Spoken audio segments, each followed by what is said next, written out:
আমার বউর 5টা বিয়ে হয়েছে, আমি 5টা বিয়ে হয়েছে, আমি দেখছি, আমি জানছি, শুনছি, আমি ওই বউই আমি ঘরে আনছি। তো তোমার কোনো সমস্যা আছে? তোমার কোনো সমস্যা নাই।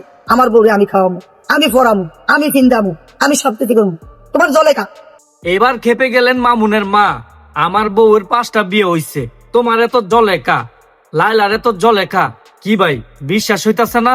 আরে ভাই এইটাই সত্যি, স্ক্রিনে দেয়া ভিডিওটা দেখতেছেন না, এটা হইছে আঙ্গ মামুনের মা। উনি কিছু গুরুত্বপূর্ণ কথা বলেছেন, কথাগুলো অবশ্যই মনোযোগ দিয়ে শুনে যাবেন এবং ভিডিওটাকে শেয়ার দিয়ে অন্যকে দেখার সুযোগ করে দিবেন। আগে ওনার কথাগুলো শোনেন, খুবই গুরুত্বপূর্ণ কথা, আগে শোনেন।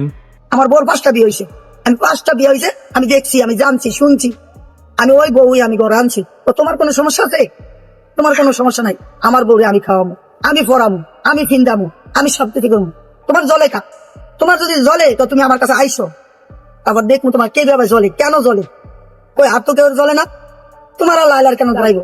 এই যে তুমি যেগুলা মনে কর মেয়েগোর সাথে, যে সমস্ত মেয়েগোর সাথে তুমি, তোমার মেয়ে দেখে না, তুমি যে এই যে ছোট ছোট মেয়েগোর সাথে যে ভিডিও গুলা বানাও, তোমার মেয়েটা তো মার্শাল্লাহ অনেক বড়, খুবই ভদ্র, খুব ভালো। ওই তোমার মা কি দেখে না তুমি একটা মেয়ের সাথে তুমি ভিডিও গুলো করতেছো, পিছিয়ে একটা মেয়ের সাথে? তোমার কি লজ্জা করে না? তুমি কেন আবার আমার ছেলের বোর ছবিগুলা তুমি প্রচার করো? আমার বউর 100টা বিয়ে হয়েছে, তোমার সমস্যা কি? আমি আমার বউরে আমি যদি খাওয়াইতে পারি, আমি যদি ফিন্দাইতে পারি, আমার ছেলে যদি ভালোবাসতে পারি, তোমার সমস্যা কি?